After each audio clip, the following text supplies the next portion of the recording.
Hello po mga kababayan, si Dante Maravillas. Update ko kayo sa mga kababayan sa impeachment laban kay Sara Duterte. Kasi yung deadline ni Sara, mga kababayan, para sumagot, mag-submit ng answer po, bukas na. Ngayon, kung magsasubmit si Sara ng response ng sagot niya bukas, hindi pa natin alam kung sasagot si Sara. Pero kung hindi siya sumagot, bala siya sa buhay niya. Di ba? So ito yung balita. Sara responds to impeach Raps expected Monday. Bukas po. So sabi dito sa balita, mga kababayan ng Philippine Star, the Committee on Justice ng House of Representatives expects Vice President Sara Duterte to beat tomorrow's deadline para sa kanyang pag-submit ng response to allegations in the impeachment cases filed laban po sa kanya. The 10-day period will end by this weekend, hopefully by Monday. The answer will be submitted to Congress, to the House Committee on Justice. Sabi po ni Bicol Saro Party List Representative Terry Ridon, member ng Justice Committee, sa interview po kahapon. Ngayon, kung hindi mag-submit ng response, lalong mapapabilis yung proseso. Kaya mas maganda, hindi na siya sumagot. Di ba? Matigas naman yung ulo niya. Huwag na siyang sumagot para lalong umanga sa kanya yung mga supporters niya. Talaga niyang tigasin. Astig. Di ba? Kaya lang, sabi po ni Terry Ridon, lalo niyang mapapabilis yung proseso. Yan impeachment to go faster. If Duterte won't respond to complaints, sabi po ni Congressman Terry Ridon, ito yung susunod na presidente po. Ready, mga kababayan. Anyway, napakaraming mga matitinik, magagaling na abogado. Kaya expected natin pa rin na sasagutin niya, siyempre. Pero sabi dito mga kababayan, the impeachment proceedings against Vice President Sara Duterte may be expedited by the House Committee on Justice if she does not answer the complaints by Monday, bukas mga kababayan.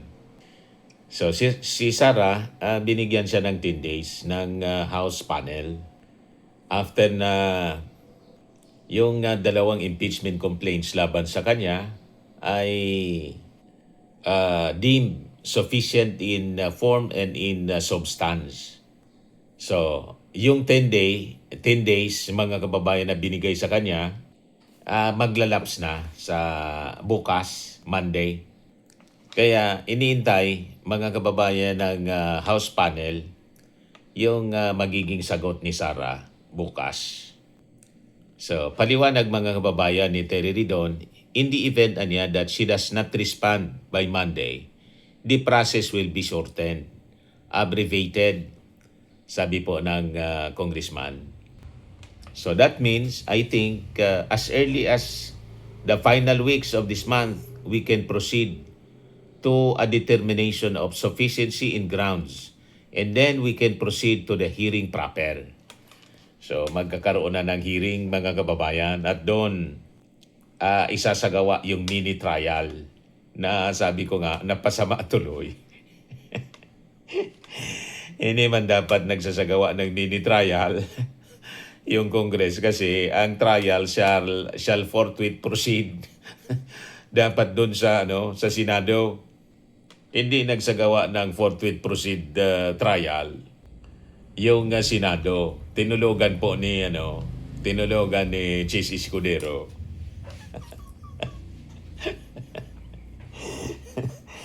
O, diba? At saka technical mga kababayan ng Supreme Court. So yung naging pag-technical mga kababayan ng Supreme Court, ang consequences, mini trial sa Congress. You see, mga kababayan.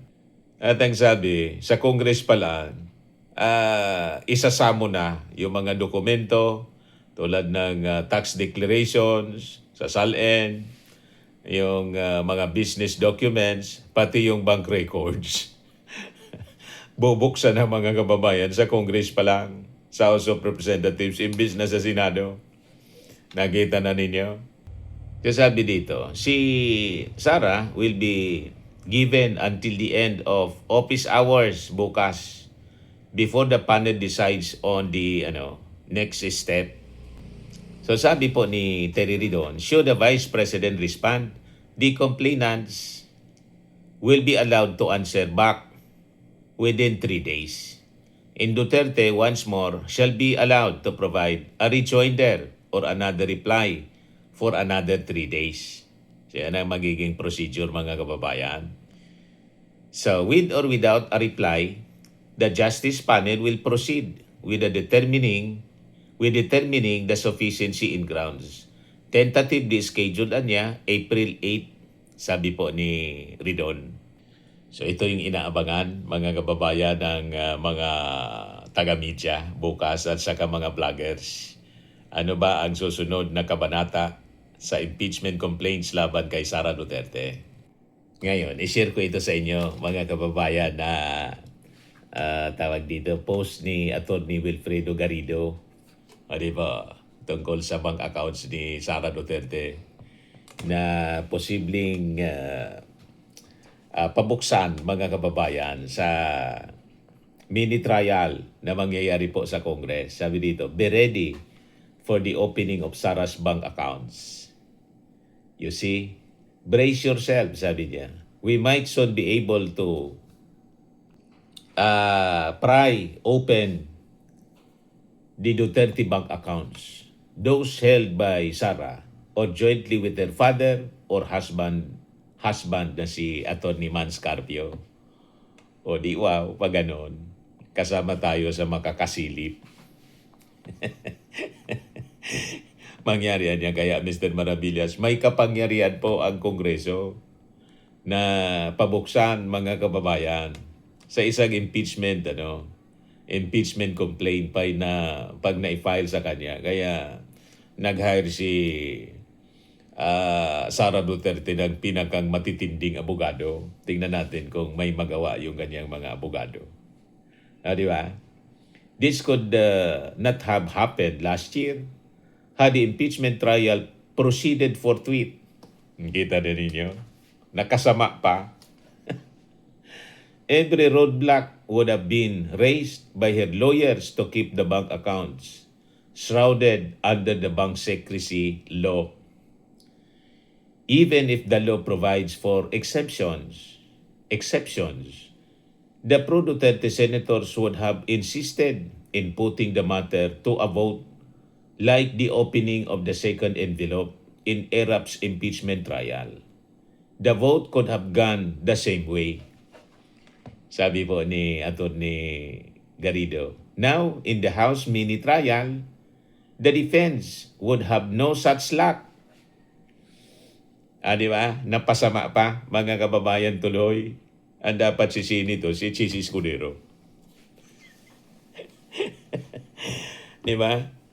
So, natuloy-tuloy na sana, mga kababayan, at may nagawa sila. Nagbutuhan. Pero ngayon, malamang wala na mangyaring ganon. Bakit po? Sabi dito, there is no Duterte block of significance to make a travesty of the proceedings. Sa Congress, wala. Majority, mga kababayan, ay kaaway niya kasi inaway niya. Diba? Republic Act 1405 or the Bank Secrecy Law recognizes impeachment proceedings as one of the exceptions to the confidentiality of bank accounts. Kaya mabubuksan, mga kababayan. Mahuhubaran si Sara Duterte yung kanyang pinagtatago-tago. Section 2, 2.1,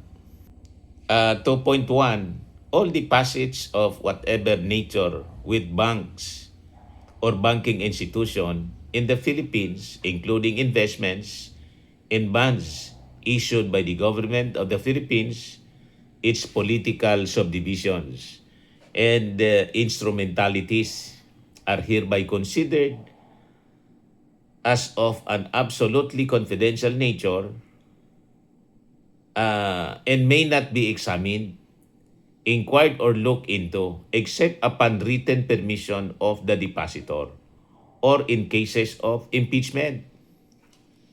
Kita na ninyo? There you go, sabi po ni Attorney Garrido. The Anti-Money Laundering Council cannot also invoke the same law.